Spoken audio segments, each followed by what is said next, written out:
Hoje a gente fala da neuromonitorização da pressão intracraniana. A neuromonitorização da pressão intracraniana tem o objetivo principal de detectar de forma precoce o aumento da pressão intracraniana em todas essas etiologias aqui. No trauma, quando tem um AVE hemorrágico, quando tem um AVE maligno, lesões expansivas, algum distúrbio metabólico, enfim, qualquer coisa que aumente a pressão intracraniana. O crânio é uma caixa fechada, inexpansivo, e tem um conteúdo dentro dele de líquor, sangue arterial, venoso, parênquima cerebral.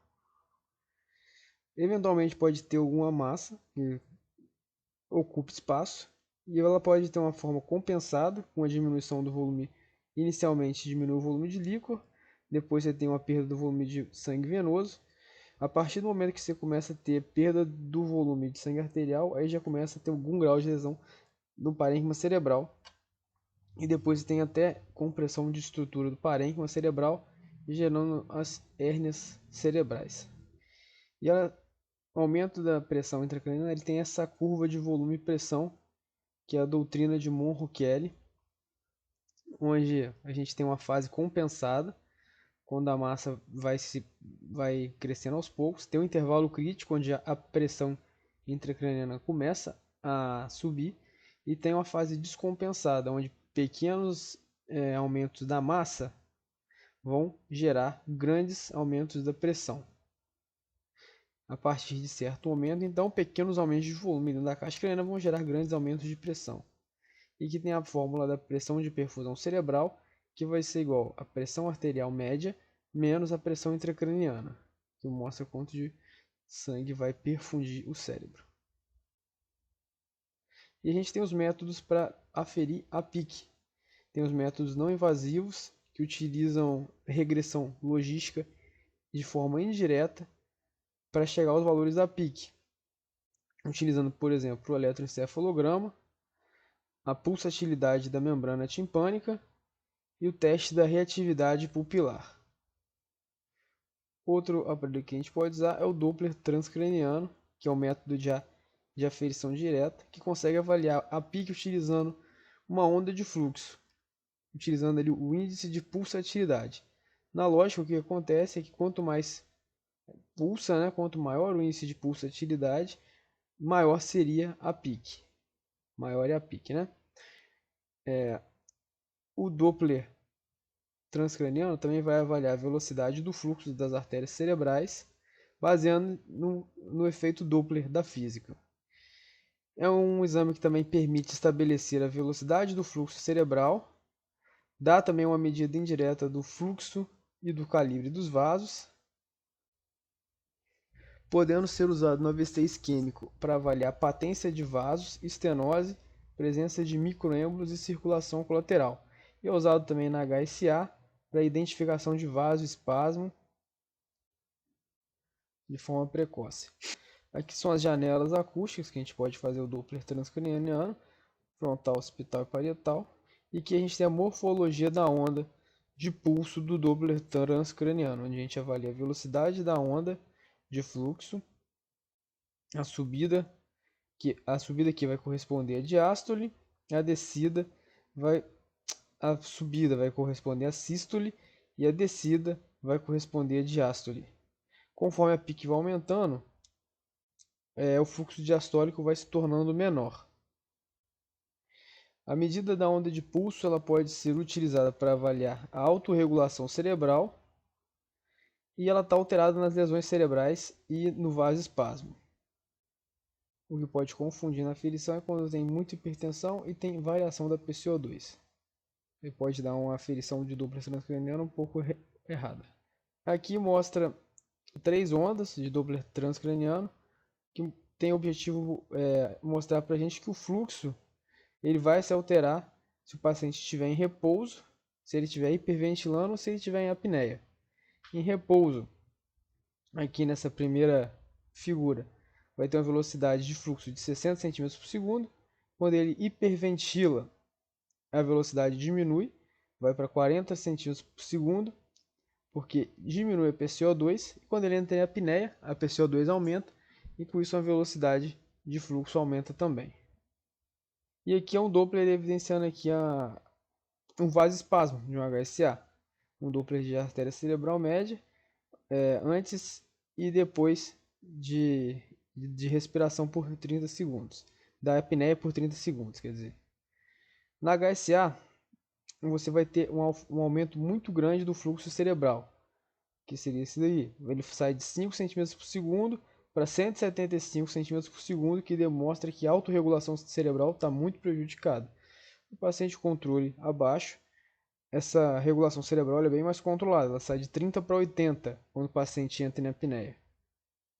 Outro método que a gente tem direto não invasivo para aferição da pressão intracraniana e para avaliação de edema cerebral é a aferição do diâmetro da bainha do nervo óptico, que consegue mensurar para a gente o grau de edema cerebral, onde a lógica seria que um cérebro com edema vai ter uma bainha de nervo óptico mais espessada. Outro método direto que a gente tem é a espectroscopia de proximidade por infravermelho. A espectroscopia por infravermelho, que é um método de aferição direta, onde a lógica é a seguinte: a gente tem a aferição da PIC através da passagem do infravermelho pelas estruturas aqui do scalp, do crânio, e o aparelho consegue medir a resistência dessa passagem, e a lógica é quanto maior for a resistência, quanto maior for a dificuldade da passagem do infravermelho, maior vai ser a PIC.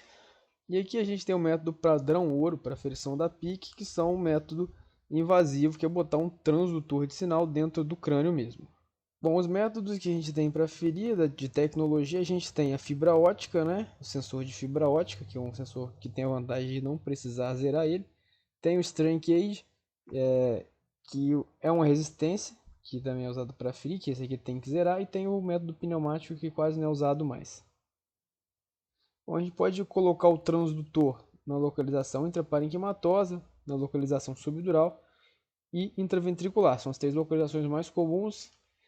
Tem os relatos que a localização intraventricular é a preferencial. Eventualmente, se o ventrículo estiver muito deslocado, for difícil de funcionar, pode botar subdural ou intraparenquimatosa. Bom, e essa aqui é a ondinha da PIC e uma ondinha da pressão arterial. A onda da PIC nada mais é do que uma onda de pressão arterial um pouco modificada. O valor normal da PIC é de 20 mm de mercúrio para baixo, e existe uma correlação importante entre a onda de pressão arterial e a onda da PIC. A onda da pressão arterial é feita de um pico na sístole e um pico na diástole do ciclo cardíaco. A onda da pressão arterial é uma onda dicrótica com dois cumes, que são esses dois pulsos, que é separada por uma incisura, que é a incisura dicrótica. A onda da PIC ela vai manter aqui a incisura dicrótica, porém a primeira onda, né, de pressão, ela é dividida em duas, devido a uma característica do cérebro, que é ele estar dentro de um compartimento fechado. E P3 vai corresponder ao P2 da onda de pressão arterial, da pressão arterial, né? Falando um pouco da onda da pressão arterial, a primeira onda vai corresponder à compressão do ventrículo esquerdo na sístole e gera o P1. Aí vai começar a diminuir a pressão devido ao relaxamento do ventrículo esquerdo. Vai ocorrer em algum momento o fechamento da válvula aórtica. Quando isso acontece, vai ter uma contração da túnica média das artérias, que vai dar esse segundo picozinho de subida da pressão. E depois ela volta a cair com o ventrículo esquerdo continuando a relaxar até o momento que acontece a contração do ventrículo esquerdo e forma a nova onda de P1. Na onda da PIC, P3 vai corresponder a P2, na onda da pressão arterial. P1 é chamada de onda de percussão, o que gera a pulsação de P1 é a pulsação arterial. P1 corresponde à pulsação arterial, que é aquela pulsação cerebral visível a olho nu durante a cirurgia. Então, P1 é a onda de percussão. P2 é chamada de onda tidal, que é gerada pela complacência cerebral, que é a pulsação cerebral na microcirculação. E P3 é a onda dicrótica, que corresponde ao pulso venoso pela distensibilidade das veias. Aí falando de P1 de novo, que é chamada de onda de percussão, que gera a pulsação de P1 é a pulsação arterial. Então, o que gera P1 é a pulsação arterial, que é aquela pulsação cerebral visível olho nu. P2 é a onda tidal, que é gerada pela complacência cerebral, e é a pulsação cerebral na microcirculação. Quando o P2 fica muito aumentado, isso aí corresponde para a gente que tem um cérebro duro com pouca complacência cerebral. E P3, que é a onda dicrótica, corresponde ao pulso venoso por distensibilidade das veias cerebrais. Quando a gente analisa a PIC, a gente analisa uma onda de pulso vascular inicialmente. Aqui tem apenas uma onda de pulso vascular que pode ser analisada separadamente, onde você analisa P1, P2, P3, incisura dicrótica, enfim. A gente pode avaliar também várias ondas de pulso vascular, que podem variar ao longo do tempo, e o conjunto de várias ondas vai ter a formação de uma curva, num tempo ali de minutos a segundos. Essas curvas é importante a gente avaliar a relação delas com a variabilidade respiratória, tanto na ventilação espontânea quanto na ventilação mecânica. Aqui é na ventilação espontânea. Na ventilação espontânea, a inspiração ela vai diminuir a PIC, porque na inspiração você tem uma pressão negativa intratorácica, enquanto na expiração a gente vai ter um aumento da PIC pelo mecanismo contrário. Isso vai acontecer porque a variação da pressão respiratória vai refletir dentro do canal medular torácico, que vai interferir na PIC intracraniana. E essa variação é uma variação fisiológica que a gente espera ver no monitor da PIC do paciente que está monitorizado. Aqui o gráficozinho mostra a curva de variabilidade respiratória da ventilação espontânea, a PIC aumentando na expiração e diminuindo na inspiração. E aqui é a curva da variabilidade respiratória na ventilação mecânica, onde acontece o inverso, com diminuição da PIC na fase da expiração e aumento da PIC na inspiração, porque na inspiração o ventilador vai produzir uma pressão positiva e aí vai aumentar a PIC quando ele faz isso, né? Quando ele joga a pressão para dentro do tórax. E aqui a mensagem que a variabilidade respiratória é fisiológica, sendo perdida no estado patológico onde a gente tem hipertensão intracraniana. E a gente pode também avaliar a curva de tendência, que é a gente pegar uma média dos valores da PIC num intervalo maior de tempo, no intervalo de horas. Nesse caso a gente não vê a morfologia de cada onda, mas sim um valor médio da PIC registrado. O normal a gente vê na curva de tendência uma PIC que fica mais elevada nos períodos do paciente acordado e fica mais baixa no período de sono, apresentando alguns picozinhos durante o dia, em períodos muito curtos de tempo, que corresponderiam aí a períodos de apneia. E aí na PIC a gente avalia a onda, a morfologia da onda de pulso, a curva respiratória e a curva de tendência. Na interpretação da onda, a gente avalia a qualidade da onda, pulso a pulso, e o padrão da onda. Na qualidade da onda, ela pode ter ausência de onda, pode ter uma linha amortecida, uma onda amortecida, ou ter uma onda bem desenhada, uma onda normal. A linha reta ela pode ser uma linha reta baixa, com a pressão menor do que 20, que é compatível com ausência de pressão de pulso cardíaco, assistolia, paciente que está em circulação extracorpórea não pulsátil, e pode ser que tenha uma onda de pulso, mas que ela não está bem aferida, por mau posicionamento do catéter, o transdutor danificado, ou em caso de transdutor distal, quando a gente pega o catéter da DVE e conecta ele num cabo de PAM, aí pode ser que a DVE esteja fechada, pode ser que ela seja obstruída ou quincada. E quando a gente tem a linha reta elevada, é compatível com morte encefálica. O padrão de linha amortecida, ela pode ser dividida em linha amortecida real ou irreal. Linha amortecida real é causada por situações onde o crânio está aberto, uma craniectomia descompressiva, o paciente neonato que tem as fontanelas todas abertas. Pode ser também secundário um choque circulatório, onde a gente tem uma pressão muito baixa de pulso cardíaco, ou pode ser uma linha amortecida irreal por problemas de aferição, por mau posicionamento do transdutor, né? O catéter posicionado numa topografia que não pulsa, um transdutor danificado, ou em caso de transdutor distal, uma DVE subocluída ou kink parcial do catéter. E aqui a gente tem a onda normal da PIC. A descrição normal da onda é uma onda tricótica e decremental. Tricótica porque tem 3 picos, P1, P2 e P3.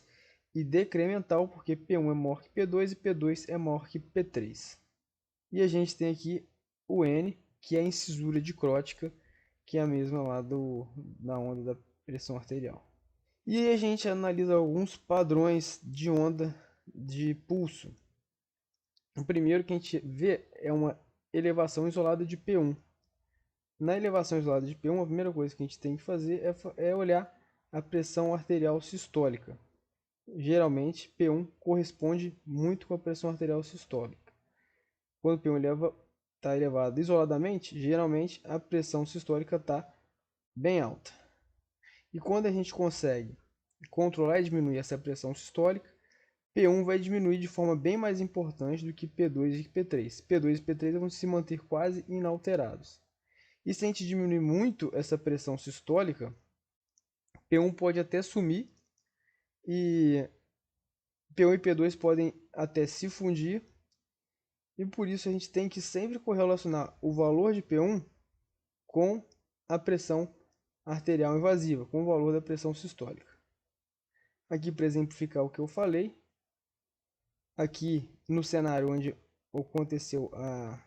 onde foi baixada a pressão arterial sistólica e P1 abaixou, ficou na mesma altura de P2. Quando você abaixa a pressão sistólica, P1 responde muito bem e P2 e P3 podem se manter até inalterados, ou alteram muito pouco. E se você continuar a abaixar a pressão sistólica, P1 pode até sumir ou se fundir com P2. E aqui é uma sequência de ondas de pique que é para mostrar para a gente a marcha da hipertensão intracraniana. É a curva de deteriorização da PIC. O primeiro evento para acontecer a deteriorização é a elevação de P2 pela diminuição da complacência cerebral. Num cenário onde a gente não tem a presença de hipotensão. Esse é o primeiro sinal de diminuição da complacência cerebral. Depois, P2 vai ficar maior do que P1, com uma onda de P2 proeminente, que demonstra ali a complacência cerebral já muito diminuída. Aqui já é chamada de onda tricótica incremental, que já é uma onda patológica, mesmo que os seus valores absolutos ainda estejam normais, abaixo de 20 milímetros de mercúrio. O próximo evento, P2 vai passar desses valores de normalidade, ficando acima de 20 milímetros de mercúrio. Quarto passo, a incisura dicrótica vai começar a sumir e depois a gente vai formar um complexo P2 e P3, que é esse final aqui. Se continuar evoluindo, a pressão intracraniana vai continuar subindo até evoluir finalmente com aquela linha reta elevada de morte encefálica. Aqui é um zoom no primeiro evento de deteriorização da PIC, que é a elevação de P2 por diminuição da complacência cerebral, num cenário onde a gente não tem hipotensão arterial. Não tem hipotensão arterial e P1 fica igual a P2. Isso é, a P2 então está elevada por perda da complacência cerebral. A gente pode também formar um complexo P1-P2 pela elevação de P2 na ausência de hipotensão. O próximo evento é P2 ficar maior do que P1, que é a formação daquela onda tricótica incremental, ou com a proeminência de P2, na ausência de hipotensão sempre, onde P2 é proeminente e a P1 fica mais baixa ou fica até ausente.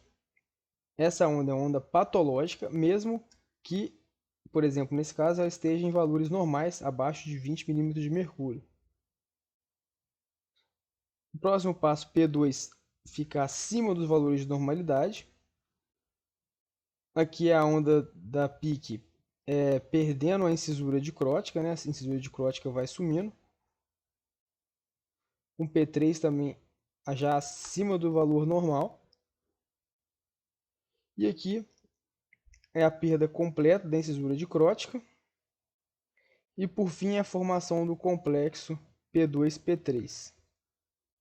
E aqui mais uma vez exemplificando essa marcha desde a curva normal, uma curva que é potencialmente patológica, uma curva que já é patológica quando P2 fica maior do que P1 e aqui progressivamente piorando. Aqui é para mostrar para a gente um monitor de baixa qualidade, né, onde você não tem muita definição, e aí você vai ficar em dúvida o que é P1, o que é P2 e o que é P3 aqui. A grande dica desse slide é falar que essa onda do exemplo ela não pode ser P1, porque o alfa de P1 ele é vertical em 90 graus com o início aqui da formação da onda. Então, ele não tem essa angulação. P1 deveria estar aqui. Não existe essa curvinha. Então, essa aqui seria uma onda patológica num monitor de baixa qualidade. Aqui é uma análise da curva de variabilidade respiratória, onde a gente tem uma situação de descompensação inspiratória durante a ventilação mecânica, onde na inspiração, aqui no momento da inspiração, o P2 fica maior do que P1. E durante a expiração, a onda volta ao normal. Isso indica que o paciente está entrando num período crítico de descompensação. Quando se aumenta um pouquinho a pressão intratorácica, isso se reflete dentro da pressão intracraniana e começa já a mostrar que tem sinais de perda de complacência cerebral. E a gente faz também a interpretação das curvas de tendência, onde a gente tem as ondas de Ludwig, onda A, B e C de Ludwig. A onda C de Ludwig, mostrando de trás para frente, né, é uma onda apatológica, onde a gente tem flutuações cíclicas da pressão arterial sistólica, que são flutuações fisiológicas de autorregulação. Ela é idiopática, dura menos que 10 segundos, são esses picozinhos aqui, ó, e tem valores menores do que 20 milímetros de mercúrio. Então são esses picozinhos aqui, sempre menor do que 20 milímetros de mercúrio e sempre de um curto período de tempo. Essas ondinhas aqui. A patológica são flutuações cíclicas da pressão sistólica, né, descritas por Traub, Ehringer, Mayer. A onda B de Ludwig corresponde a ela acontece por conta da flutuação da PaCO2, que vai gerar vasodilatação arterial. Ela dura menos de 5 minutos e tem um valor entre 20 e 50 milímetros de mercúrio. E acontece por flutuações da PaCO2 no regime de hipertensão intracraniana. Ela pode ser um presságio de que uma onda de platô A possa se formar. E aqui é a onda A de Ludwig, que tem uma duração entre 5 e 20 minutos, com valores acima de 50 milímetros de mercúrio, que mostra para a gente uma pique criticamente alta, que já tem sofrimento cerebral com isquemia, onde a gente tem um platô, né, um platôzão lá em cima. E tem uma elevação abrupta e uma queda abrupta também. E na onda A de Ludwig, a gente pode, além de ter a onda A gente ter as ondas C no topo da onda A. Isso aqui já é uma curva de tendência pré-terminal. Com o cérebro já sem autorregulação cerebral nenhuma, já evoluindo para lesão irreversível. E aqui a gente tem uma marcha também de piora, né, da pressão intracraniana, com descompensação da PIC por perda da autorregulação. A gente tem aqui uma onda B, que foi um presságio de uma onda A, de Ludwig, que passou de 50 e fez um platô e tem uma duração maior, subiu rápido, desceu rápido, mais uma onda B, mais uma onda B, outra onda A e a perda aqui completa da autorregulação cerebral com a subida progressiva da pressão intracraniana. Que se fosse seguir aqui, ela vai evoluir com aquela linha reta elevada da morte cefálica.